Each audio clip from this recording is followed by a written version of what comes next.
ಕತ್ತಲಲ್ಲಿ ನಡೆಯುವಾಗ ಬೆಳಕಿನ ಅವಶ್ಯಕತೆ ಇರುತ್ತೆ, ಬಿಸಿಲಿನಲ್ಲಿ ನಡೆಯುವಾಗ ನೆರಳಿನ ಅವಶ್ಯಕತೆ ಇರುತ್ತೆ. ಅದೇ ರೀತಿ ಜೀವನವೆಂಬ ದಾರಿಯಲ್ಲಿ ನಾವು ಸಾಗುವಾಗ ನಮಗೆ ನಂಬಿಕೆಯ ಅವಶ್ಯಕತೆ ಇದ್ದೇ ಇರುತ್ತೆ. ಪ್ರಪಂಚದ ಮಹಾನ್ ಶಕ್ತಿಶಾಲಿ ವಸ್ತು ಕಬ್ಬಿಣ. ಅದು ಎಲ್ಲರನ್ನೂ ಕತ್ತರಿಸುತ್ತೆ. ಕಬ್ಬಿಣಕ್ಕಿಂತಲೂ ಶಕ್ತಿಶಾಲಿ ವಸ್ತು ಬೆಂಕಿ. ಅದು ಕಬ್ಬಿಣವನ್ನೇ ಕರಗಿಸುತ್ತೆ. ಬೆಂಕಿಗಿಂತಲೂ ಶಕ್ತಿಶಾಲಿ ನೀರು. ಅದು ಬೆಂಕಿಯನ್ನೇ ನಂದಿಸುತ್ತೆ. ನೀರಿಗಿಂತಲೂ ಶಕ್ತಿಶಾಲಿ ಮನುಷ್ಯ. ಅವನು ಆ ನೀರನ್ನೇ ಕುಡಿತಾನೆ. ಮನುಷ್ಯನಿಗಿಂತಲೂ ಶಕ್ತಿಶಾಲಿ ಮರಣ. ಅದು ಮನುಷ್ಯನನ್ನೇ ನುಂಗುತ್ತೆ. ಮರಣಕ್ಕಿಂತಲೂ ಶಕ್ತಿಶಾಲಿ ಪ್ರಾರ್ಥನೆ. ಅದು ಮರಣವನ್ನು ಮುಂದಕ್ಕೆ ತಳ್ಳುತ್ತೆ. ಹೀಗೆ ಎಲ್ರಿಗಿಂತಲೂ ಮುಂದೆ ಒಂದು ಇದ್ದೇ ಇರುತ್ತೆ ಗೆಳೆಯ. ನೀನು ಜೀವನದಲ್ಲಿ ಎಲ್ಲವನ್ನು ಕಳೆದು ನಾನು ಸತ್ತೇ ಹೋಗ್ತೀನಿ ಅಂತ ತಿಳ್ಕೊಂಡಿದ್ರೆ ಅದು ನಿನ್ನ ಮೂರ್ಖತನ. ಜೀವನದಲ್ಲಿ ಬದುಕ್ತೀನಿ ಅನ್ನೋ ವಿಶ್ವಾಸ ನಿನಗಿರಬೇಕು.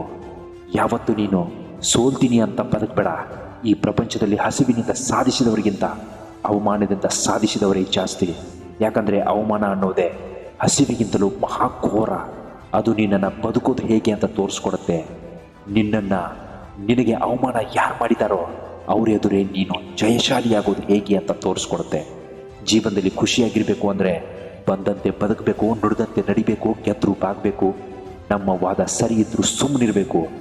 ನಮ್ಮ ತಪ್ಪು ಇರದೇ ಇದ್ದರೂ ಕ್ಷಮೆ ಕೇಳಬೇಕು. ಮನಸ್ಸಿನಲ್ಲಿ ನೋವಿದ್ರೂ ಕೂಡ ಮುಖದಲ್ಲಿ ಮಂದಹಾಸ ಇರಬೇಕು. ಸೋತ್ರು ಮತ್ತೊಮ್ಮೆ ಪ್ರಯತ್ನಿಸುವಂತಿರಬೇಕು. ರಾತ್ರಿ ಪೂರ್ತಿ ಹತ್ರು ಮರುದಿನ ಮತ್ತೆ ನಗನಗ್ತಾ ಇರಬೇಕು. ಗೆಳೆಯ, ನೀನು ಗೆದ್ದೇ ಗೆಲ್ತೀಯ. ಯಾವುದಕ್ಕೂ ಹೆದರಬೇಡ. ಸತ್ಯವನ್ನು ತಿಳಿಯುವುದು ಜ್ಞಾನ ಮಾರ್ಗ. ಸತ್ಯವನ್ನು ನಂಬುವುದು ಭಕ್ತಿ ಮಾರ್ಗ. ಸತ್ಯದ ಪಥದಲ್ಲಿ ನಡೆಯುವುದು ಮುಕ್ತಿ ಮಾರ್ಗ. ಇದನ್ನು ನೀನು ಅರ್ಥಕೊಂಡು ಸತ್ಯದ ದಾರಿಯಲ್ಲಿ ನಡೆಯೋದನ್ನು ಕಲ್ತ್ಕೋ. ನಿನಗೆ ಯಾವತ್ತೂ ಸೋಲಾಗಲ್ಲ. ಜೀವನದಲ್ಲಿ ಯಾರು ಶಾಶ್ವತವಲ್ಲ. ಇವತ್ತು ಬಂದವರು ನಾಳೆ ಹೋಗ್ತಾರೆ. ನಾಳೆ ಬರುವ ಹೊಸಬರು ನಾಡಿದ್ದು ಮರೆತು ದೂರ ಆಗ್ತಾರೆ. ಇನ್ನೂ ಗಟ್ಟಿಯಾಗಿ ಹೇಳಬೇಕು ಅಂದರೆ ಅದೆಷ್ಟೋ ಸಲ ನಮ್ಮ ನೆರಳೇ ನಮ್ಮ ಜೊತೆಗಿರೋದಿಲ್ಲ. ಆದ್ದರಿಂದ ಇವತ್ತು ಜೊತೆಗಿದ್ದವರು ನಾಳೆ ನಮ್ಮ ಕಷ್ಟ ಸುಖದಲ್ಲಿ ಭಾಗಿಯಾಗ್ತಾರೆ ಎಂಬ ಭ್ರಮೆಯಲ್ಲಿ ಬದುಕಬೇಡ. ದಿಟ್ಟ ಹೆಜ್ಜೆ ನೀಡು. ಕೆಟ್ಟ ಮಾರ್ಗದಲ್ಲಿ ನಡೆಯೋದನ್ನು ಬಿಟ್ಟುಬಿಡು. ಒಳ್ಳೆಯ ಮಾರ್ಗದಲ್ಲಿ ಸಾಗು. ಗೆದ್ದೇ ಗೆಲ್ತೀಯ.